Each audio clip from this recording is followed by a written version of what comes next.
Hi everybody, it's your buddy Brad here, and today we are going to take a look at kind of a new kind of technique I've kind of come up with. I am calling it the point grid cube technique.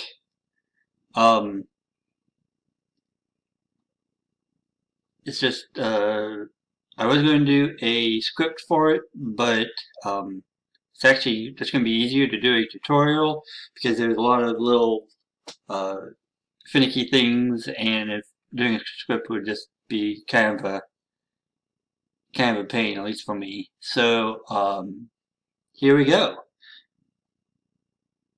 Here's some examples that I have done. I kind of like this one. It kind of looks like bananas here with flowers. I thought this looked like a lily pad.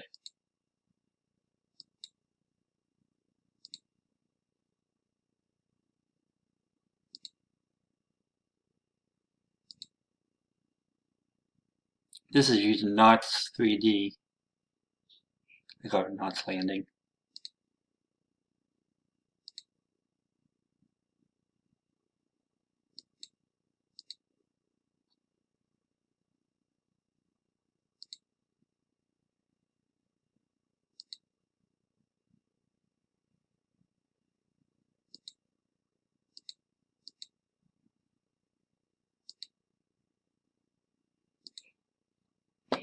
Okay, so let's go ahead and dive into it.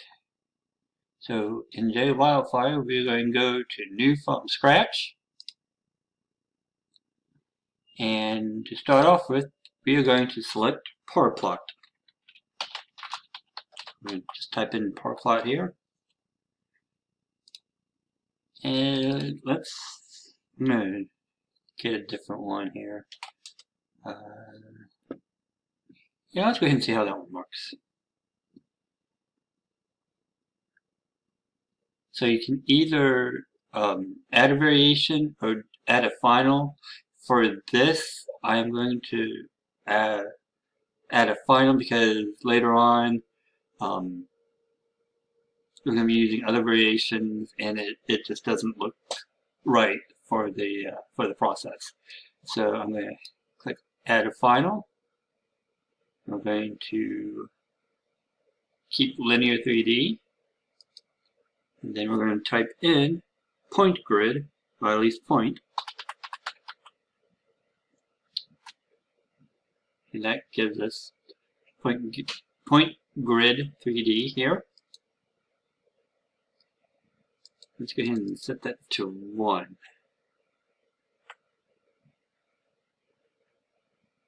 And then for the counts, X count, we're going to set that to 5. Y count, 5. Z count, 5. We're going to change the Z min and Z max to 3.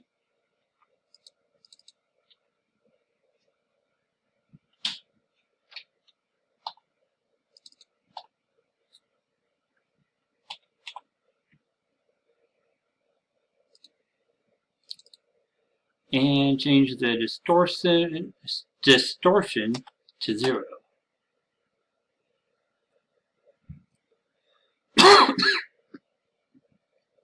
And then we're going to hit the 3D button here.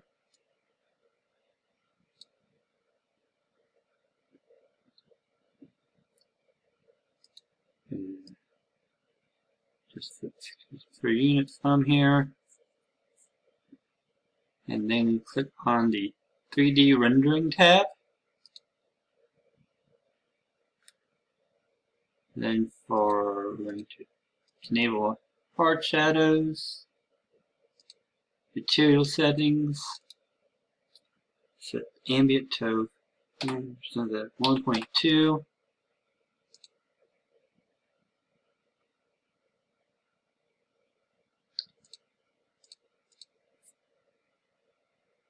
I'm going to change the specular to 0.25. I find sometimes you can makes too many bright spots.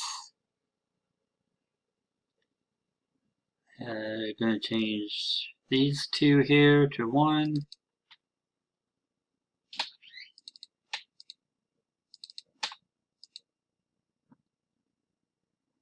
That's looking good. That's looking good. And change the pitch to about 60 something. Change the yard to a little over 45.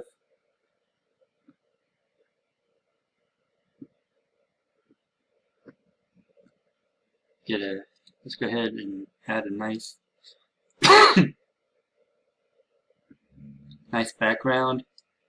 If you notice in my examples, I had used some light backgrounds.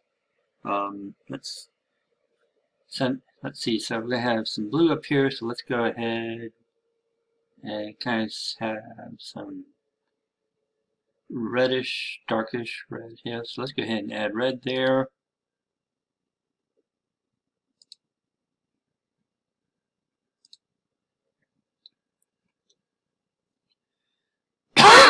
Excuse me. Let's add some blue there. I think we have some green.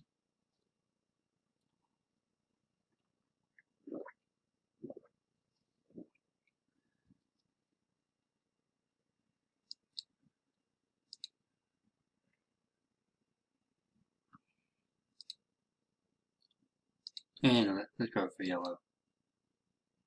And I'm keeping the center black because I kind of like the look it gives. Let's go ahead and render that. Little quick render.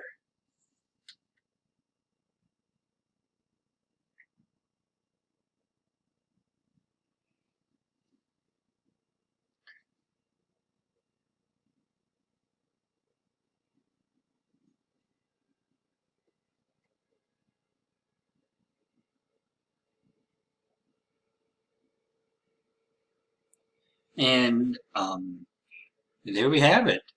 This would be probably what if you wanted to call a base setup. This is it.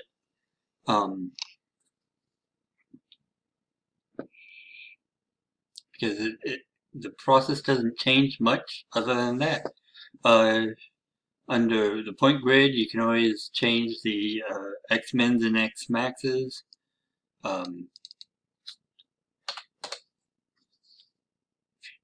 To change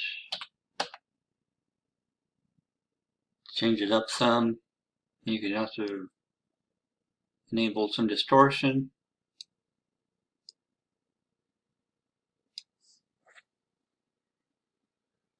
Which can give kind of a cool look. Let's give it a moment here to kind of work through.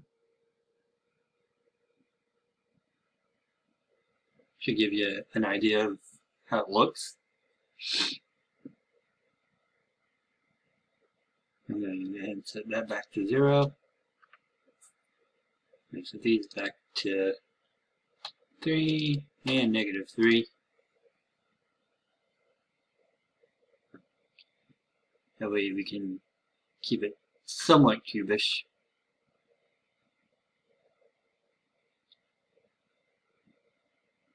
So that is with the par plot. You can also use polar plots. Here we have polar plot 2D and 3D. I'm just going to go ahead and select 3D. And you see right away, just by changing the variation, gives quite a different and cool different technique or look.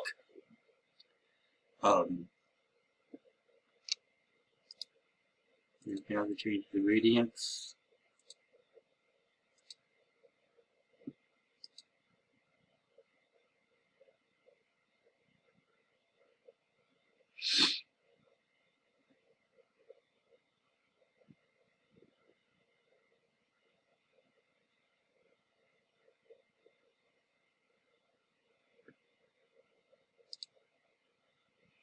And then sometimes you might need to change the size, so we already did that, but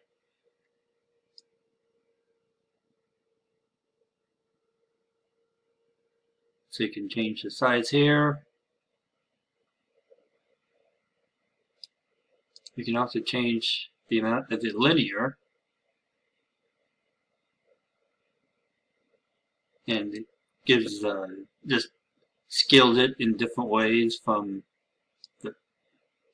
that, and also change the amount on Pointgrid.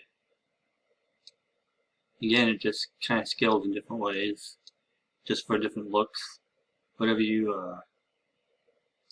like. You know, just play around, have fun with it.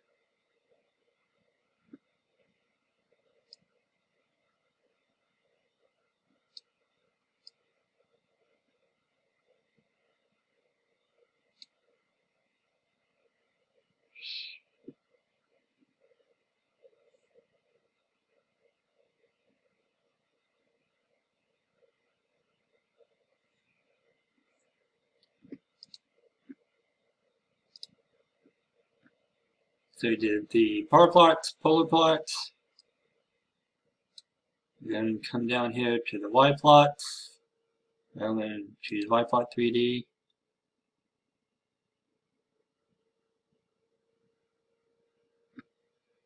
Do another quick render.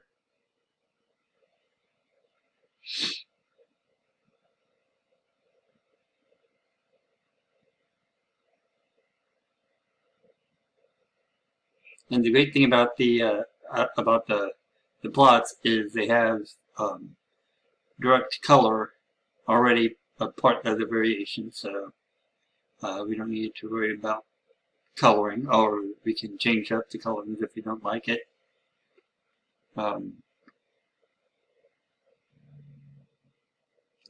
Just by changing the color modes.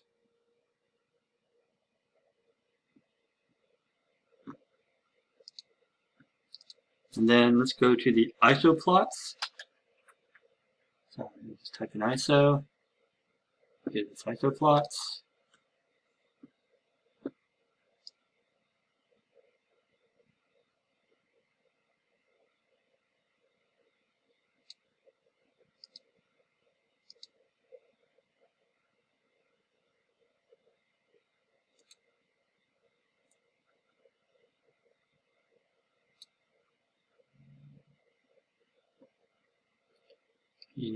Here's one. Let's go ahead and try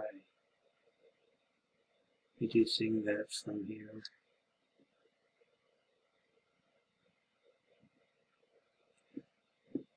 When I use isoplots, I normally reduce the max iterations here. It seems to really improve. Normally I do 16, but here I'll do 6. It seems to help with the rendering speeds.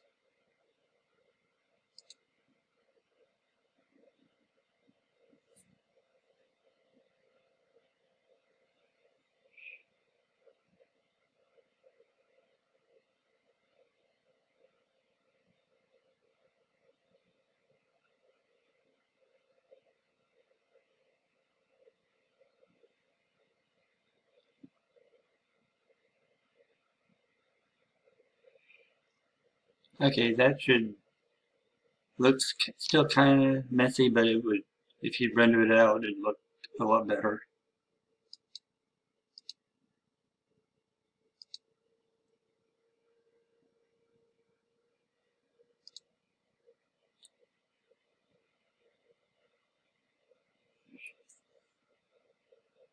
That don't look good.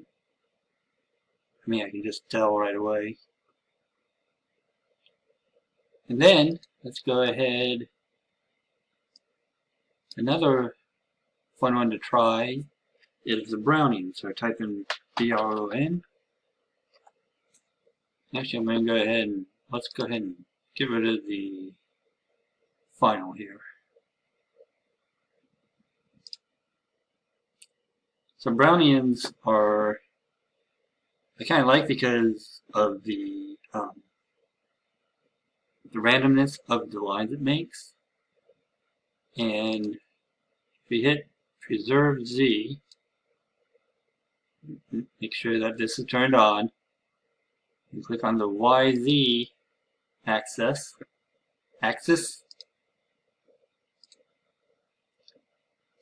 We're just going to rotate it by 90. And actually, let's go ahead, change the levels to 4. And now you see, now you can tell how that flat line, not flat line.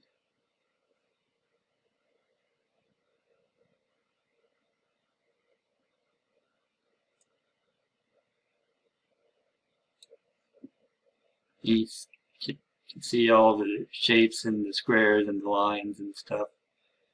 I actually kind of like kind of the hard edges other than the smooth. That's just personal preference. So once we have that, then we go back, add final, and go down here to Pointgrid 3D. Again, set this to 5, Y count to 5.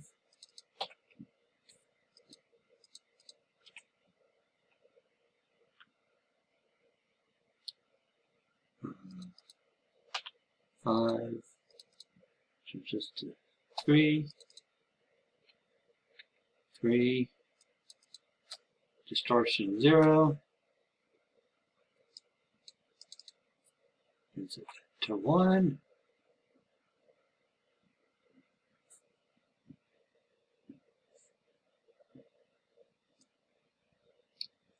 Now we have to zoom out some.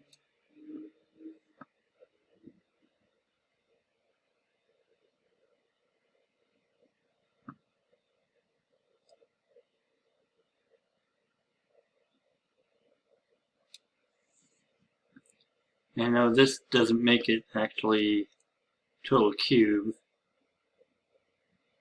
But still, it's cube-like. Let's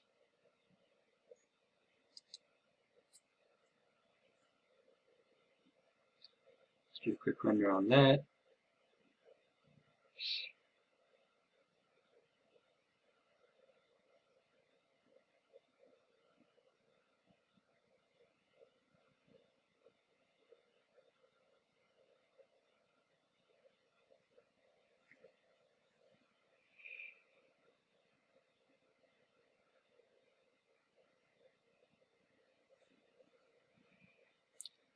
So that looks good. I like that. And so then to add some color to it, you can use some of the DC variations. I kind of like using the DC Perlin.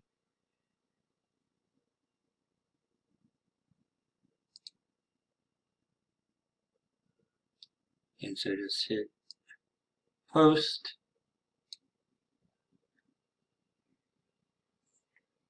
Do another quick render.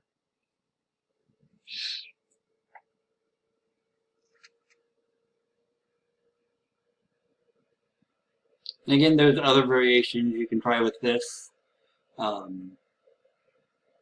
like object meshes, the object mesh variation, Knox 3D. You know, just go out there, experiment, have fun, and if you make something cool with this tutorial, let me know. I would love to see it. If you've watched this tutorial, just let me know. I like to know if what I'm doing is actually getting out to people. And so yeah, that looks pretty cool. So that's basically it. If you have any questions, please feel free to reach out to me. And until next time, bye!